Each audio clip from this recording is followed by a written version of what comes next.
Oh my gosh, that was so awesome. That was so awesome. I know. So I can't stop smiling and crying. I'm a wreck.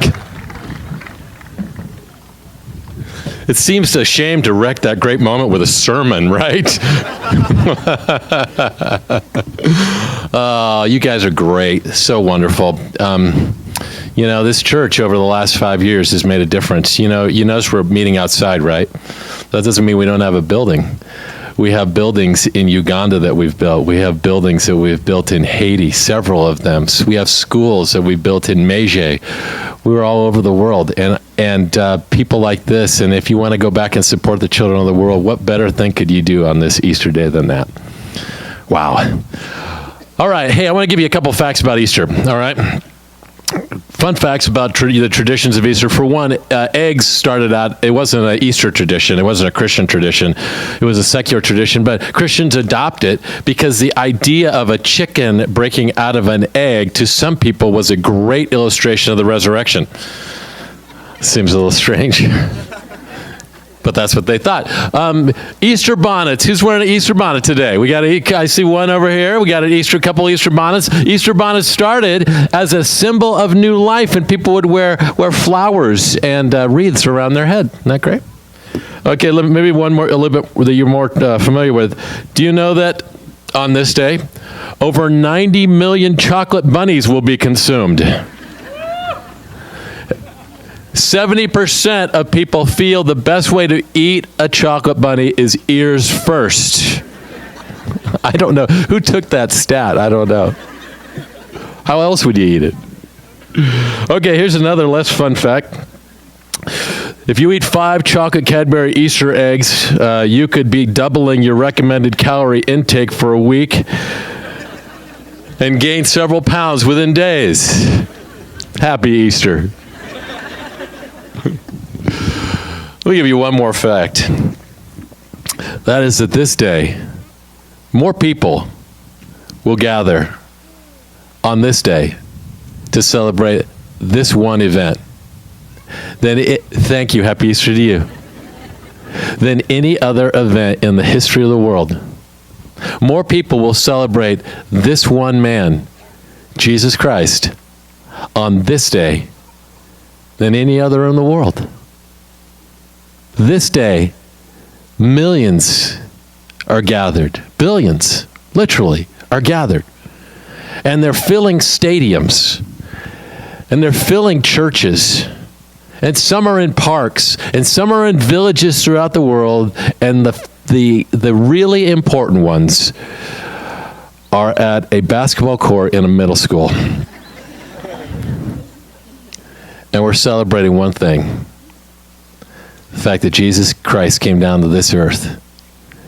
He lived a sinless life. He gave up his life, and he was resurrected. Now, I know on a day like today, a lot of people might be showing up. They don't really go to church very much, which is totally cool, and we're not going to make fun of you. But if you could stand right now, that would be great.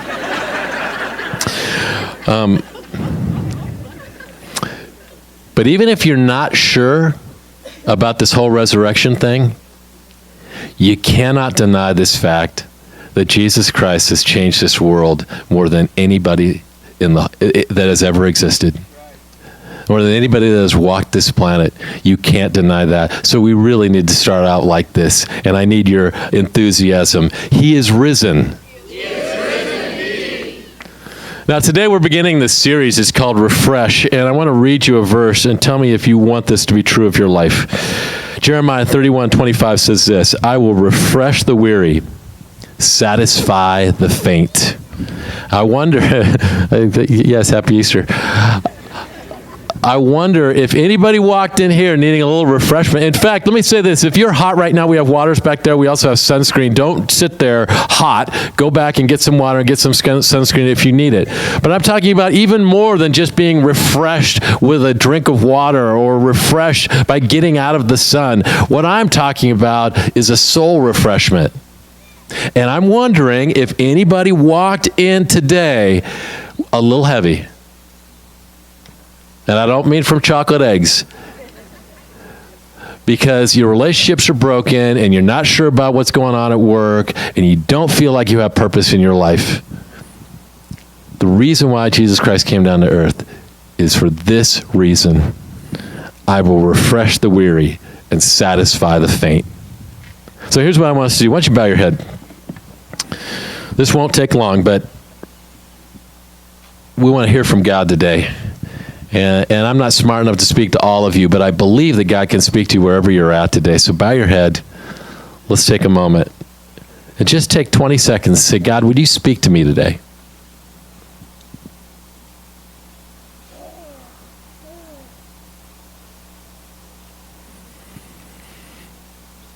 Lord Jesus, thank you for meeting us here. Thank you. This Easter has been awesome already. And God, I just pray that we would listen to you. In your name we pray. Amen. Okay, I want to start off with the weirdest Easter verse ever, but I'm going to do it anyway. It's in Exodus 31:17. I'm sure you probably heard verses like this before, and it says this: "It will be a sign between me and the Israelites forever, for in 6 days the Lord made the heavens and the earth, and on the seventh day he rested and was refreshed." From the beginning of time, this was God's plan, is that you and I would encounter this relationship with God, and that you and I would be refreshed. Now, let me tell you what that word means. That word refreshed means this. It means to be made new. It means to be brought back to original. All right? So that, listen, God's idea for you is not for you to make you into some strange, weird Christian person. Somebody that not like you, who you would never want to be. His goal for you is to be brought back to who you were intended to be made original, much like these vehicles that are being pulled in right now. If you look over on your right-hand side, we've got a 66 Cadillac convertible. Can we hear that horn? Doesn't have a horn. Could you make a horn sound for me? Oh, we got a horn over here. This is a 52 MG. Nothing says Easter like the smell of gasoline, right, people?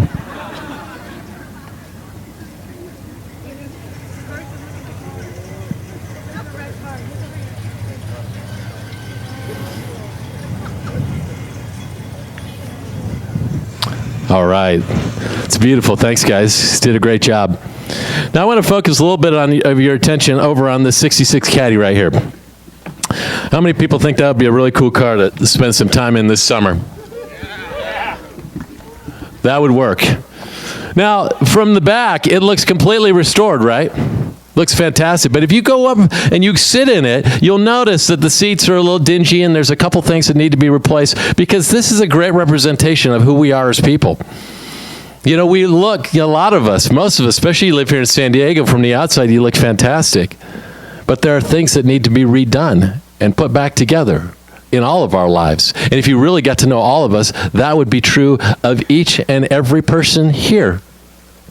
You realize that from the beginning of time, God had one goal for you: to refresh you, to bring you back to original, to bring you back to who you were intended to be, to find the purpose that you always looked for. And I think it's important that we understand this, because, look, there are lots of people who feel like to be in God's family, what is going to happen to you is that you're not going to, God's going to take all the extroverts and make them introverts, and all the introverts and make them public speakers. And if you like being with people, he's going to make you a librarian. If you don't like people, he's going to make you greet out in front of Canyon Springs. You know what God's goal for you is? To bring you back to the original person that you were intended to be. That's what the word refresh means, to be brought back to original. Now, for some of you who wandered in here for the first time, or you're not really used to church, you think, man, the last thing I want to do is come in and to be like a Christian person. You know, some of you only come a couple times a year. In fact, my youth pastor says, hey, why don't you tell them, and in the back there's Christmas flyers for them as well. But listen, I understand why some of you only come twice a year, because you spend time with Christian people. And you see Christian people, and there are lots of Christian people you don't want to be like. Let me read you this quote. It's from the book Vanishing Grace. One critic said this: most people I meet assume that Christian means conservative, entrenched in their thinking, anti-gay, anti-choice, angry, violent, illogical, empire builders. They want to convert everyone, and they generally cannot live peacefully with anyone that doesn't believe what they believe. It's a reality, isn't it? There's a lot of people who feel that way about us. Let me tell you one thing that Canyon Springs wants to stand for. We want to be about what we do, not just what we talk about. And so people of Canyon Springs are going throughout the world and trying to make a difference because we know that saying it isn't enough. If you walked in here and thinking that God just wants to change you into one of these kinds of people that's anti-everything, let me help you understand what the word refresh means. To bring you back to who you were intended to be. To take away your worry. To remove your stress. To give you purpose. To help you to find meaning. To literally resurrect your life. Now, folks, Jesus did die and was resurrected, but you know, he wasn't the first one. I want to read you a story. It's found in Luke chapter 8. And who's loving that wind right now? Oh, if you wore a suit to church today, I'm just telling you, that feels great. Luke chapter 8, verse 40 says this: when Jesus returned, a crowd welcomed him.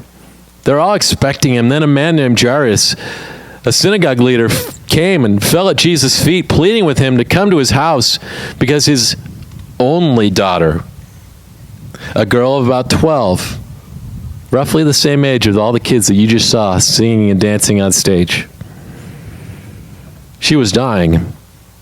As Jesus was on his way, the crowds almost crushed him. While Jesus was still speaking, someone came from the home of Jairus, the synagogue leader, and said, get this. This is what he said: your daughter's dead. Don't bother the teacher anymore. Now, who was that guy? His 12-year-old. His little, dimpled, freckled, ponytailed 12-year-old. I have a 12-year-old. She lives in Haiti. We're trying to adopt her, and she's still there, and we're trying to get her here. And it breaks my heart every time I think about her being separated from me. But can you imagine what it's like for this guy, his 12-year-old? I love Jesus' response. He could have let the drama build, but he doesn't. He says, hearing this, Jesus said to Jairus, don't be afraid. Just believe, and you'll be healed. Don't be afraid. Look, I got this. I'm wondering if there's anybody in this place right now that needs Jesus to speak those words into their life today. With your work, with what's going on in your life, you just need Jesus to say, I got this. When he arrived at the house, he didn't let anyone go in except Peter, James, and John, the children's father and mother. Meanwhile, all the people were wailing and mourning for her. Stop wailing, Jesus said. She's not dead, but asleep. And they laughed at him. Knowing that she was dead, but he took her by the hand and said, my child, get up. And her spirit returned. And she stood up. Then Jesus told them to give her something to eat. You know what that word return means? It means refreshed. It means brought back to original. And Jesus, in one moment, brought her back in all her pigtailed, dimpled, house-playing, doll-carrying glory. And she was refreshed. Let me ask you, do you need that this morning? Has work taken the life out of you? Has a relationship broken your heart? Have you lost your passion? Do you feel like in your life you started out with so much promise and now you're not sure you have any purpose? Are you tired of all the homework that you have to do and the expectations that people have put on you? Do you need to be refreshed, renewed, made new? That's why Jesus came. Got one more verse for you. And then we get to jump on jumpies and drink water and eat food. And this is the best one yet, though. Romans 14:8-9 says this: if we live for the Lord. And if we die for the Lord. So whether we live or die, we belong to the Lord. For this reason, Christ died, and he returned to life. And there's that word again. He returned, he was renewed, he was refreshed, so that he might be the Lord of both the living and the dead. Look, I got a word for you. And I want you to hear this beyond anything else, because I believe in all my heart that God can refresh you and renew you and make you better and give you purpose, all those things that you're looking for. God can do that. Jesus can do that for you right now. But here's the most important thing. The reason why he came is that when you die, if you die, you can spend eternity with Jesus Christ, because he has been resurrected. And he is the Lord of the living and the dead.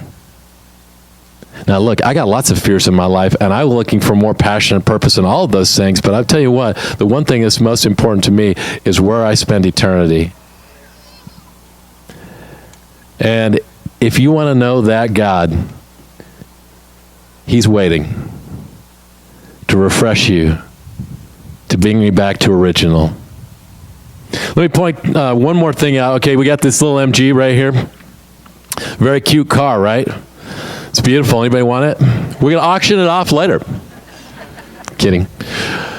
You know what?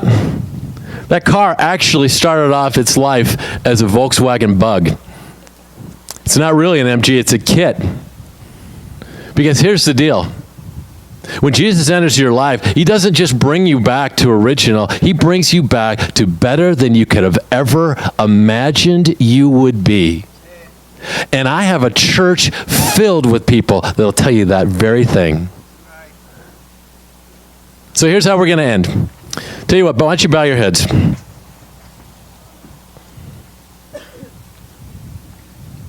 If you want to know this God, it begins very simply. Just say, "Dear God, forgive me of my sin. God, forgive me of the things that I wish I had never done. God, I'm burdened, I'm tired, I'm worn out. God, I need to be refreshed. Renew my life."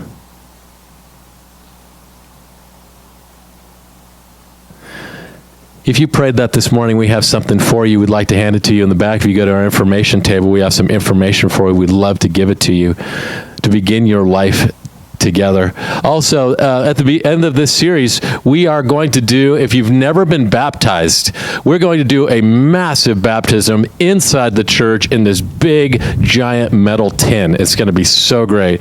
If you want to begin that new life with this visual image of you going down under the water and being refreshed in Jesus Christ, and you've never been baptized, we'd love for you to be a part of that too.